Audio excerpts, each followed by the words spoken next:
ಫಲವತ್ತಾದ ಕೃಷಿ ಭೂಮಿಯಲ್ಲಿ ಎರಡನೇ ಅಂತಾರಾಷ್ಟ್ರೀಯ ವಿಮಾನ ನಿಲ್ದಾಣ ಮಾಡುವುದು ಸರಿಯಲ್ಲ.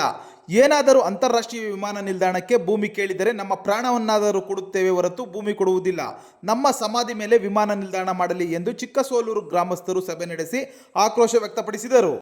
ಗ್ರಾಮ ಪಂಚಾಯತಿ ಅಧ್ಯಕ್ಷರು ಮುಜಾಹಿದ್ ಪಾಷಾ ಅಂತ ನಾನು ಇವತ್ತು ಏನು ಸೇರಿದ್ದೀವಿ ಅಂತ ಅಂದರೆ ನಮ್ಮ ಚಿಕ್ಕಸೋಲೂರು ಗ್ರಾಮದಲ್ಲಿ ವಿಮಾನ ನಿಲ್ದಾಣ ಬೇಡ ಅಂತ ನಾವು ಇವತ್ತು ಯಾವ ಥರ ಮಾಡಬೇಕು, ಮುಂದಕ್ಕೆ ಏನು ರೀತಿ ಇದು ಮಾಡಬೇಕಂತ ನಾವು ಬಂದಿದ್ದೀವಿ. ಇದು ಕೆಲವೊಂದು ಹಳ್ಳಿಗಳಿಗೆ ಯಾವುದೂ ಗೊತ್ತಿಲ್ಲ, ಯಾವ ರೀತಿ ಇದು ವಿಮಾನ ನಿಲ್ದಾಣ ಎಲ್ಲಿ ಬರ್ತದೆ ಏನು ಅಂತ ಗೊತ್ತಿಲ್ಲ. ನಾವು ಇನ್ನು ಮುಂದಕ್ಕೆ ತಿಳುವಳಿಕೆ ಹೇಳ್ಬೇಕಂದ್ರೆ ಎಲ್ಲೆಲ್ಲೂ ವಿಮಾನ ನಿಲ್ದಾಣ ಜಾಗ ತೊಗೊತಾರೆ, ಅಲ್ಲಿಂದ ಅಲ್ಲೋರಿಗೆಲ್ಲ ಕರೆಸ್ಬಿಟ್ಟು ಒಂದು ಮೀಟಿಂಗ್ ಮಾಡಿ ನಿಮಗೆ ವಿಮಾನ ನಿಲ್ದಾಣ ಬೇಕಾ ಬೇಡ ಅಂತಂದರೆ ಯಾವ ರೀತಿ ಮಾಡಬೇಕು, ನಾವು ಹೆಂಗೆ ಇದು ಮಾಡಬೇಕು, ನಮ್ಮ ಜಮೀನು ಕಳ್ಕೊಂಡು ಪೂರ್ವಜರ ಜಮೀನು ಇದು ನಾವೆಲ್ಲ ಕಳ್ಕೊಂಡ್ರೆ ಎಲ್ಲಿ ಹೋಗ್ಬೇಕು, ನಾವು ಮುಂದಕ್ಕೆ ನಾವು ಗೂಳೆ ಹೋದ್ರೆ ಎಲ್ಲಿಗೆ ಹೋಗ್ಬೇಕಾಗುತ್ತೆ, ನಮಗೆಲ್ಲ ಕಷ್ಟ ಆಗುತ್ತೆ. ಅವು ಯಾಕಂದರೆ ಜಮೀನು ಸ್ವಲ್ಪ ಇರೋದು 1 ಎಕರೆ 2 ಎಕರೆ ಆ ಥರ ಇದೆ. SR ವ್ಯಾಲ್ಯೂ ಏನು 12 ಲಕ್ಷ 13 ಲಕ್ಷ 15 ಲಕ್ಷ ರೂಪಾಯಿ ಇದೆ.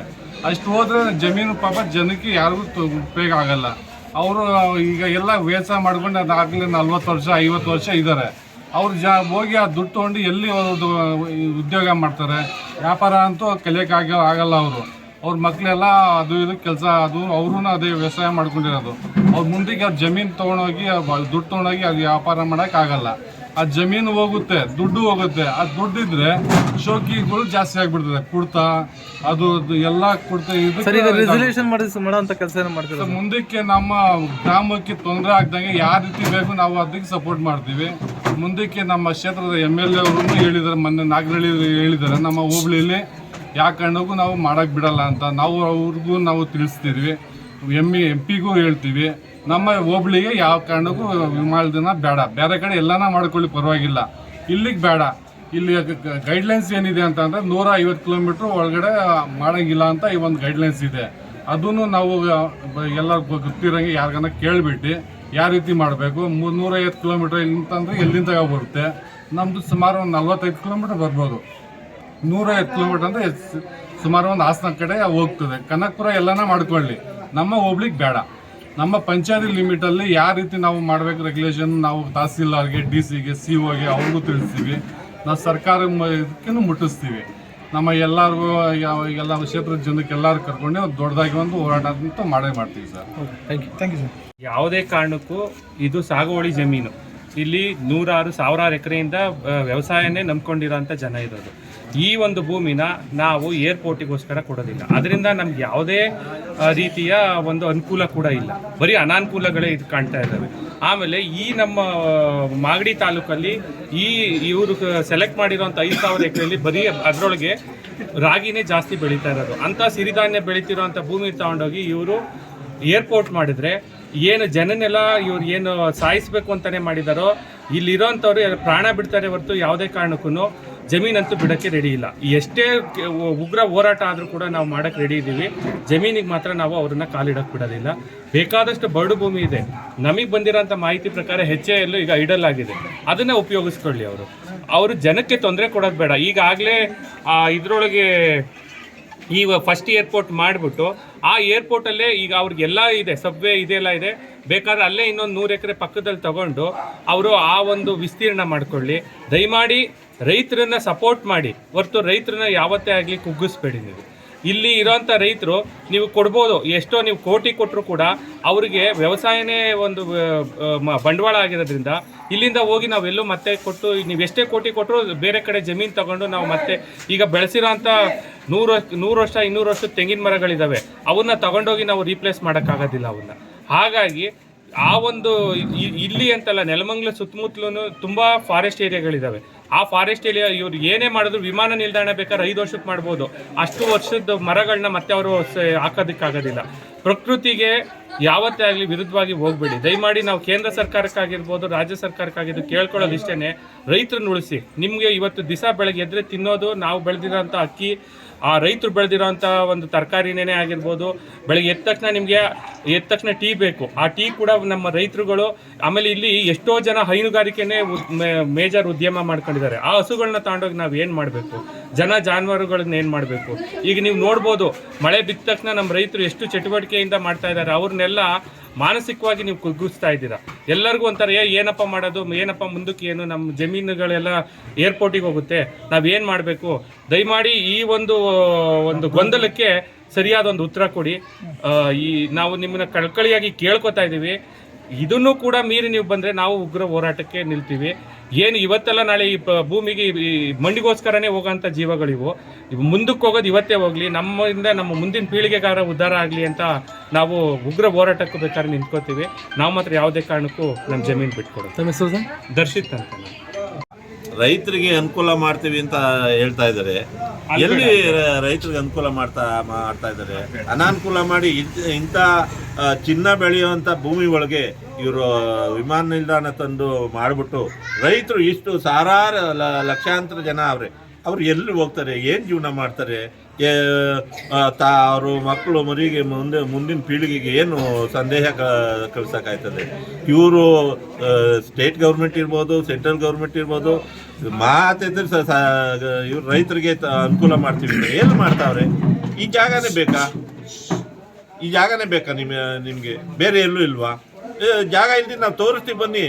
ನಿಮಗೆ ವಿಮಾನ ನಿಲ್ದಾಣಕ್ಕೆ ಆಗೋವಂಥ ಜಾಗನೇ ತೋರಿಸ್ತೀವಿ, ಬೇರೆ ಆಗದಲ್ಲೇ ಇರೋಂಥ ಜಾಗ ತೋರಿಸಲ್ಲ. ಒಳ್ಳೆ ಜಾಗ ತೋರಿಸ್ತೀವಿ. ಬರಡು ಭೂಮಿ, ಅಲ್ಲೇನೂ ಇಲ್ಲ, ಏನು ಬೆಳೆ ಬೆಳೀತಾ ಇಲ್ಲ, ಅಂಥ ಜಾಗ ಐತೆ, ಇಲ್ಲೇ ಪಕ್ಕದಲ್ಲೇ ಐತೆ. ಅದನ್ನು ಬಿಟ್ಟು ನೀವು ರೈತರಿಗಿಂತ ತೊಂದರೆ ಕೊಡ್ತಾ ಇದ್ದೀರಲ್ಲ, ಇದು ನ್ಯಾಯನ? ಇದು ಯಾವುದೇ ಕಾರಣದಿಂದ ಬಿಡೋದಿಲ್ಲ, ಯಾವುದೇ ಕಾರಣದಿಂದ 1 ಇಂಚು ಭೂಮಿ ಬಿಡಲ್ಲ. ಇವರೇನಾದರೂ ನಾಳೆ ಅದು ಮೀರಿ ಬಂದರೆ ನಾಳೆ ದಿವಸ ಏನಾಗ್ತದೆ ಅನ್ನೋದು ಅವರೇ ನಿರೀಕ್ಷಣೆ ಮಾಡಲಿ. ನಾವಂತೂ ಹೇಳ್ತೀವಿ, ಇವರು ವಿಮಾನ ನಿಲ್ದಾಣ ಮತ್ತೆ ಮಾಡ್ತೀವಿ ಅಂತ ಏನಾದರೂ ಬಂದರೆ ನಮ್ಮ ಸಮಾಧಿ ಮೇಲೆ ಇವರು ವಿಮಾನ ನಿಲ್ದಾಣ ಮಾಡಬೇಕು. ಇದು ನಮ್ಮ ಮುಂದಿನ ಪೀಳಿಗೆಗೂ ಗೊತ್ತಾಗಬೇಕು. ನಮ್ಮ ಹಿರಿಕರು ಇಂಥ ಹೋರಾಟ ಮಾಡಿ ನಮಗೆ ಹಿಂಗೆ ಭೂಮಿ ಉಳಿಸ್ಕೊಟ್ಟವ್ರೆ ಅಂತ. ಯಾವುದೇ ಕಾರಣದಿಂದ ಪ್ರಾಣ ಬಿಡ್ತೀವಿ, ಆದರೆ ಜಮೀನು ಮಾತ್ರ ಬಿಟ್ಕೊಡೋದಿಲ್ಲ. ಇಂಥ ಫಲವತ್ತಾದ ಭೂಮಿನ ನಾವು ಕೊಟ್ಬಿಟ್ಟು ನಾವು ಎಲ್ಲೋಗಿ ಜೀವನ ಮಾಡೋಣ. ರೈತರು ಬೆಳಿಗ್ಗೆ ಎದ್ದರೆ ಹಸುಗಳು ಈಗ ಲೀಸ್ಟ್ ತೆಗೆದು ನೋಡಿ, ಡೈರಿ ಒಳಗೆ ಎಷ್ಟು ಲೀಟ್ರ್ ಹಾಲು ಹಾಕ್ತಾ ಇದ್ದೀವಿ ಅಂತ, ಎಷ್ಟು ತರಕಾರಿ ಹೋಗ್ತದೆ, ಎಷ್ಟು ಟೆಂಪೋ ತರಕಾರಿ ಹೋಯ್ತದೆ ಡೈಲಿ ಅನ್ನೋದು ನೋಡಿ. ಅದು ತಿನ್ನಲ್ವ ನೀವೆಲ್ಲ? ಸಿಟಿನವ್ರು ತಿನ್ನೋದಿಲ್ವಾ? ಇಷ್ಟೆಲ್ಲ ಮಾಡ್ತಾ ಇದ್ರೂ ನೀವು ಏಕಾಏಕಿ ಬಂದು ಅಟ್ಲೀಸ್ಟ್ ರೈತರನ್ನ ಗಮನಕ್ಕೆ ತಂದು ರೈತನ ಹೇಳ್ದಲ್ಲೇ ಇಂಥ ಮಾಡ್ತಿರಲ್ಲ, ಇದನ್ನು ಅನ್ಯಾಯ ಅಲ್ವಾ? ಇದು ನ್ಯಾಯಸಮ್ಮತವಾದ ಮಾತಾಡ್ತಾರೆ. ಗೌರ್ಮೆಂಟು ಹೇಳ್ತದೆ, ನಮಗೆ ಬುದ್ಧಿ ಹೇಳಕ್ಕೆ ಬರ್ತಾರೆ. ಇವ್ರು ಮಾಡ್ತಾ ಇರೋದು ಕೆಲಸ ಸರಿನಾ? ಇದು ಯಾವುದೇ ಕಾರಣದಿಂದ ಸ್ವಾಮಿ ಬಿಡೋದಿಲ್ಲ ಜಮೀನು. ನಮ್ಮ ಹೆಸರು BC ಮುನಿಕೃಷ್ಣ, ಗ್ರಾಮ ಪಂಚಾಯತಿ ಸದಸ್ಯರು. ನನ್ನ ಹೆಸರು ಚಿಕ್ಕಸೋಲೂರು ಗ್ರಾಮದಲ್ಲಿ ನಾನು ನ್ಯಾಯಬೆಲೆ ಅಂಗಡಿ ನಡೆಸ್ತಾ ಇದ್ದೀನಿ ಮತ್ತು ರೈತನ ಇದ್ದಿದ್ದೀನಿ. ಆದರೆ ಸರ್ಕಾರ ಒಂದೊಂದು ರೀತಿಯಲ್ಲಿ ವಿಂಗಡಣೆ ಮಾಡ್ತದೆ. ನಮ್ಮ ಇದು ತಿಪ್ಪನಹಳ್ಳಿ ಕೇಸ್ಮೆಂಟ್ ಏರಿಯಾ ಅಂತ ಹೇಳ್ತಾರೆ. ಯಾವುದೇ ಕೆಲಸ ಮಾಡೋದಕ್ಕೂ ನಮಗೊಂದು ಪರ್ಮಿಷನ್ ಕೊಡಲ್ಲ, ಮತ್ತೊಂದು ಮಾಡಲ್ಲ. ಅವ್ರು ಮಾತ್ರ ಯಾವುದು ಏನು ಮಾಡಬೇಕಾದ್ರೂ ಅವರು ನಿರಂಕುಶವಾಗಿ ಕೆಲಸ ಮಾಡ್ತಾ ಇದ್ದಾರೆ. ಇದಕ್ಕೆ ನಾವು ವಿರೋಧ ವ್ಯಕ್ತಪಡಿಸ್ತೀವಿ. ನಮಗೂ ಅದೇ ಥರ ನೀವು ಕೇಸ್ಮೆಂಟ್ ಏರಿಯಾದಲ್ಲಿ ನಮ್ಮ ಬೇರೆ ಪಕ್ಕದಲ್ಲಿರ್ತಕ್ಕಂಥ ಜಾಗದಲ್ಲಿ ನಮಗೂ ಅವಕಾಶ ಮಾಡಿಕೊಡಿ. ನಾವು ಅದೇ ಥರ ಮಾಡ್ತೀವಿ. ನಾವು ಬೇಕಾದ್ರೆ ಇಂಡಸ್ಟ್ರೀಸ್ ಮಾಡ್ತೀವಿ, ಮತ್ತೊಂದು ಮಾಡ್ತೀವಿ. ನಮ್ಮ ಸ್ವತಂತ್ರವಾಗಿ ನಮ್ಗೆ ಜಾಗ ಮಾಡಿಕೊಡಿ. ಆದ್ದರಿಂದ ಯಾರಿಗೂ ಏನು ತೊಂದರೆ ಆಗೋದು ಬೇಕಾಗಿಲ್ಲ. ಇದೇ ಒಂದು ಉದಾಹರಣೆ ಹೇಳ್ಬೇಕಂದ್ರೆ, ಗೊರೂರು ಗ್ರಾಮದಲ್ಲಿ ಕಸ ವಿಲೇವಾರಿ ವಿಚಾರವಾಗಲಿ ಎಷ್ಟು ಗಲಾಟೆ ಆಯಿತು, ಅದಕ್ಕಿಂತ 4ರಷ್ಟು ಗಲಾಟೆ ಮಾಡ್ತೀವಿ. ಇದ್ರ ಬಗ್ಗೆ ನಾವು ತುಂಬ ಸೂಕ್ಷ್ಮವಾಗಿ ವಿಚಾರ ಮಾಡ್ತಾ ಇದ್ದೀವಿ. ಸರ್ಕಾರ ಇದ್ರ ಬಗ್ಗೆ ಗಮನ ತರಬೇಕು. ಮತ್ತು ತುಮಕೂರು ವಿಭಾಗದಲ್ಲಿ ಅಲ್ಲಿರೋ MLAಗಳು, ಮಿನಿಸ್ಟರ್ಗಳು ನಮ್ಮ ಜಾಗಕ್ಕೆ ತಗೊಂಬನ್ನಿ ಹಾಕಿ ಅಂತಂದರು ತಾವು ಯಾರು ಅದ್ರ ಕಡೆ ಗಮನ ಕೊಡೋದಿಲ್ಲ. ಬೇಡದಿರೋ ಜಾಗದಲ್ಲಿ, ರೈತಾಪಿ ಇರೋ ಜಾಗದಲ್ಲಿ, ಜನ ಅಲ್ಲಿ ಜೀವನ ಮಾಡೋಕ್ಕಂಥ ಜಾಗದಲ್ಲಿ ಬಂದು ಬೆಂಕಿ ಇಡ್ತಾ ಇದ್ದೀರಾ. ಇದರಿಂದ ನಾವು ಯಾವುದೇ ಕಾರಣಕ್ಕೂ ಜಮೀನಾಗಲಿ ಮತ್ತೊಂದಾಗಲಿ ಏನೂ ಕೊಡೋದಿಲ್ಲ. ಇದಕ್ಕೆ ನಾವು ವಿರೋಧವಾಗಿರ್ತೀವಿ. ಇದ್ರ ಬಗ್ಗೆ ಹೋರಾಟ ನಡೆಸ್ತೀವಿ.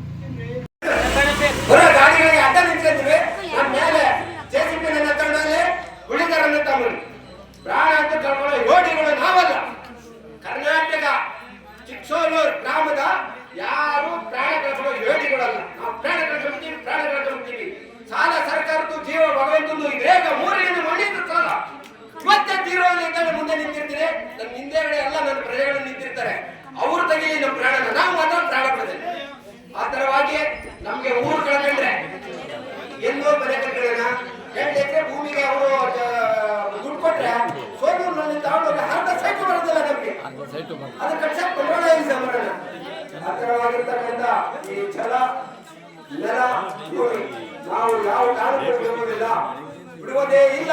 ಹೇಳಿ ನನ್ನ ಸಹೋದರರೇ, ಸಹೋದರಿಯರೇ, ನಾವು ಯಾವ ಕಾರಣಕ್ಕೂ ಯಾವ ಕಾರಣಕ್ಕೂ ಯಾವ ಕಾರಣಕ್ಕೂ ನಾವು ಕುಂತ್ರೆ ಶಾಂತಿ ರೀತಿಯಲ್ಲಿ ಕೇಳ್ತಾ ಇದೀವಿ, ನಿಂತ್ರೆ ಕ್ರಾಂತಿಗಳಾಗಿ ಹೋರಾಟ ಮಾಡ್ತೇವೆ. ಹಿಂದೆ ಚಂದ್ರಳ್ಳಿ ರಾಯಣ್ಣ, ಚಿತ್ತೂರು ರಾಣಿ ಚೆನ್ನಮ್ಮ, ಅವನಿಗೆ ಓಬವ್ವ, ಮಾಗಡಿ ಕೆಂಪೇಗೌಡರು ಹುಟ್ಟಿದ ಕ್ಷೇತ್ರ ಮಾಗಡಿ ಕ್ಷೇತ್ರ. ಅಂತಂತ ಮಹಾವೀರರು ಇದ್ದಿದ್ದಂತ ಪುಣ್ಯ ಕ್ಷೇತ್ರ ಶಿವಗಂಗೆ ಕ್ಷೇತ್ರ, ಗಂಗಾಧರನ ಕ್ಷೇತ್ರ, ಇಲ್ಲಿ ಅಜ್ಜಪ್ಪ ಸ್ವಾಮಿ ಕ್ಷೇತ್ರ, ಇಲ್ಲಿ ಲಕ್ಷ್ಮೀದೇವರ ಮಾರಮ್ಮನ ಕ್ಷೇತ್ರ. ಈ ಕ್ಷೇತ್ರವನ್ನು ಬಿಟ್ಟು ನಾವು ತೊಲಗದಿಲ್ಲ. ಅವರು ತೊಲಗಾಗಲಿ, ನಾವು ತೊಲಗದಿಲ್ಲ, ನಾವು ತೊಲಗದಿಲ್ಲ. ಹುಟ್ಟುವುದನ್ನು ಬಿಡುವುದೇ ಇಲ್ಲ, ಮುದ್ರಿಕೆ ಹಾಕಲಿ ಸೈನಿಕರಲ್ಲ. ನೆಲವನ್ನು ಬಿಡುವುದೇ ಇಲ್ಲ, ಭೂಮಿಯನ್ನು ಬಿಡುವುದೇ ಇಲ್ಲ, ಮನೆಯನ್ನು ಬಿಡುವುದೇ ಇಲ್ಲ ಎಂಬ ಹೋರಾಟಕ್ಕೆ ನಾವು ಬದ್ಧರಾಗಲಿಕ್ಕೆ ಫಸ್ಟ್ ಅವರು ಎಚ್ಚರಿಸಬೇಕು. ಏನಂತ ಇಷ್ಟು ಕ್ರಾಂತಿ ಮಾಡ್ತಾ ಇರ್ತಕ್ಕಂಥ ಅವರು ರೈತರಿಗೆ, ಬಡ ರೈತರಿಗೆ, ಇಲ್ಲಿ ದಲಿತರು ಜಾಸ್ತಿ ಅವರೇ, ದಲಿತರಿಗೆ ಎಷ್ಟೋ ಮಾರ್ಗದರ್ಶನ ಮಾಡ್ತೀನಿ ಅಂತ ಸರ್ಕಾರ ಹೇಳ್ಕಂತೈತೆ. ಆದ್ರೆ ದಲಿತರಿಗೆ ಮಾಡೋ ಅನ್ಯಾಯ ಯಾರು ಗೊತ್ತಾಗಿಲ್ಲ. ನಾನು ಒಬ್ಬ ದಲಿತನಾಗಿ ಹೇಳ್ತಾ ಇದ್ದೀನಿ. ಸುವರ್ಣ ಕರ್ನಾಟಕ ಕಾರ್ಮಿಕರ ವೇದಿಕೆ ವಸತಿಹೀನರ ಪರ ಹೋರಾಟ ಸಮಿತಿ ಒಬ್ಬ ರಾಜ್ಯ ಘಟಕ ರಾಜ್ಯ ಅಧ್ಯಕ್ಷನಾಗಿ ಹೇಳ್ತೀನಿ, ಭೂಮಿಯನ್ನು ಬಿಡುವುದಿಲ್ಲ, ಮನೆಯನ್ನು ಬಿಡುವುದಿಲ್ಲ, ಪ್ರಾಣವನ್ನು ಬಿಡುವುದಿಲ್ಲ. ಅವ್ರ ಕೈಯಲ್ಲಿ ಪ್ರಾಣನ ನಾವು ಈ ಭೂಮಿಯನ್ನ ನಮಗೆ ಕೊಟ್ಟು ಸ್ವಾಗತಿಸಲಿ. ಅವರ ಭೂಮಿನ ನಾನು ಇವಾಗ ಸುಮಾರು 8,000 ಎಕರೆನ ನಾನು ಗುರುತಿಸಿದ್ದೀನಿ. ನಮ್ಮ ಜನರಿಗೆ, ಮನೆ ಇದ್ದವರಿಗೆ, ವಾಸಕ್ಕೆ ಮನೆ ಇದ್ದವರಿಗೆ, ಊರಲ್ಲಿ ಭೂಮಿ ಇದ್ದವರಿಗೆ, ರೈತರ ಕೆಲಸ ಮಾಡೋರನ್ನ ರೈತರನ್ನಾಗಿ ಮಾಡಿ, ಕೂಲಿ ಕಾರ್ಮಿಕರಿಗೆ ಮಾರ್ಗದರ್ಶನ ನೀಡಿ, ಮೂಲಭೂತ ಸೌಲಭ್ಯ ಕೊಡಿ, ಮತ್ತು ಕಟ್ಟಡ ಕೂಲಿ ಕಾರ್ಮಿಕರಿಗೆ ಅವರಿಗೆ ಮೂಲಭೂತ ಸೌಲಭ್ಯ ಕೊಡಿ. ಆಮೇಲೆ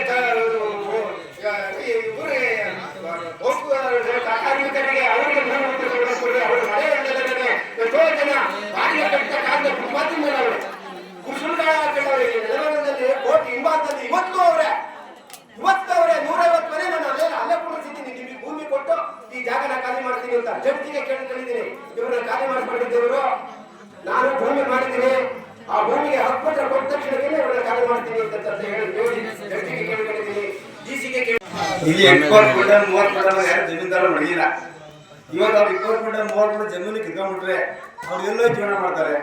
ಇವತ್ತು ನಮ್ಮ ಬಾಳೆಗಳು ರೋಡ್ ಇಲ್ಲ, ಒಂದು ಕಾಂಕ್ರೀಟ್ ಇದಿಲ್ಲ, ಇವತ್ತು ಖರ್ಚು ಮಾಡ್ತಾರೆ ಜನ. ನೀವು 30 ಕ್ವಿಂಟಲ್ ಜಮೀನು ಕಿತ್ಕೊಂಡ್ಬಿಟ್ಟು ಅವ್ರು 50 ಲಕ್ಷ ಕೊಟ್ಟರು 30 ಕ್ವಿಂಟಲ್ ಅವ್ರು ಮನೆ ಕಟ್ಟಕ್ಕಾಗಲ್ಲ. ಇವತ್ತು ಅವ್ರು ಏನ್ ಜೀವನ ಮಾಡ್ತಾರೆ? ನಮ್ಮ ಬಾಳೆಗಳು ಬರೀ ವಜ್ಜಿಯವ್ರು ಖರ್ಚು ಮಾಡ್ತಾರೆ. ಇವತ್ತು ನಮ್ಮ ಬಾಳೆಗಳು ನೀಷ್ಟೇ ಇಲ್ಲ. ಸುಮ್ಮನೆ ನಮ್ದು ಓಟಲ್ ಬೀಳ್ತಾ ಹೊರತು ನಮ್ಮ ಬಾಳೆಗಳು ಹೇಳ್ತಾರೆ. ಇವತ್ತು ನೀವು 20 ಕ್ವಿಂಟಲ್ 30 ಕ್ವಿಂಟಲ್ ಕಿತ್ಕೊಂಡ್ರೆ ನೀವು ವಿಮಾನ ಕಿತ್ಕೊಂಡ್ರೆ ಅವ್ರು ಏನು ಜೀವನ ಮಾಡ್ತಾರೆ? ಅವ್ರು ಹೆಂಗೆ ಅವ್ರು ಮಕ್ಕಳು ಸಾಕೋದು ಹೆಂಗೆ, ಅವ್ರ ಮೊಮ್ಮಕ್ಕಳು ಸಾಕೋದು ಹೆಂಗೆ ಹೇಳಿ? ನೀವು 50 ಲಕ್ಷ ತಗೊಂಡ್ರೆ ಹೆಂಗೆ ಒಂದು ಮಕ್ಕಳು ಸಾಕೋದು ಕಷ್ಟವಾಗಿದೆ. ಇವತ್ತು ನಾವು 30 ಕ್ವಿಂಟಲ್ ಜಮೀನು ಮಾಡಿದ್ದೀವಿ, ಅಂತ ಹೇಳ್ಬಿಟ್ಟಿದ್ದೀವಿ. ಇವತ್ತು 30 ಕ್ವಿಂಟಲ್ ಜಮೀನು ಕಿತ್ಕೊಂಡ್ಬಿಟ್ರೆ ನಮ್ಮ ಮುಂದೆ ಜೀವನ ಮಾಡೋದು ಯಾವ ಥರ? ಅದರಿಂದ ನಾವು ವಿಮಾನಕ್ಕೆ ಬಿಡೋಕೆ ತಯಾರಿಲ್ಲ. ನಾವು ಭೂಮಿ ಮಾತ್ರ ಬಿಡಲ್ಲ, ನಾವು ರಕ್ತ ಕೊಟ್ಟರೆ ಹೊರತು ಭೂಮಿ ಅಂತ ಬಿಡಲ್ಲ. ಇವತ್ತು ನಾವು ಸತ್ರು ಚಿಂತೆ ಇಲ್ಲ, ನಮ್ಮ ಆರೋಗ್ಯ ಚಿಂತೆ ಇಲ್ಲ, ಭೂಮಿ ಯಾವ ಚಿಂತೆ ಇಲ್ಲ, ಭೂಮಿ ಬಿಡಲ್ಲ. ನಾವು ಸತ್ರು ಚಿಂತೆ ಇಲ್ಲ, ನಮ್ಮ ಗುಡಿ ಬಗ್ಗೆ ವಿಮಾನ ಮಾಡ್ತಾರೆ, ನಮ್ಮ ಮುಂದೆ ಬೇಡ, ನಾವು ಭೂಮಿ ಬಿಡಲ್ಲ. ಬೇಕು ಅಂದ್ರೆ ಬೆಳಗುವಿಯಲ್ಲಿ ವಿಮಾನ ನಿಲ್ದಾಣ ಮಾಡಿ, ನಾವು ಯಾರು ರೈತರು ಹೋಗಿ ಬೆಳಗ್ಗೆ ಎದ್ದು ವಿಮಾನ ನಿಲ್ದಾಣದಲ್ಲಿ ಓಡಾಡಲ್ಲ. ವಿಮಾನದಲ್ಲಿ ಯಾರು ನಮ್ಗೆ ಪೂಜೆ ಮಾಡೋಕ್ಕೋಸ್ಕರವಾಗಿ ಭೂಮಿ ಬೇಕೇ ಬೇಕು. ನಮ್ಗೆ ಬೇರೆ ಉದ್ಯೋಗಗಳು ಏನು ಗೊತ್ತಿಲ್ಲ, ನಾವು ಮಾತ್ರ ಪ್ರಾಣ ಬಿಡ್ತೀವಿ ಹೊರತು ಈ ಜಾಗಗಳೆಲ್ಲ ಬಿಟ್ಕೊಡೋದಿಲ್ಲ.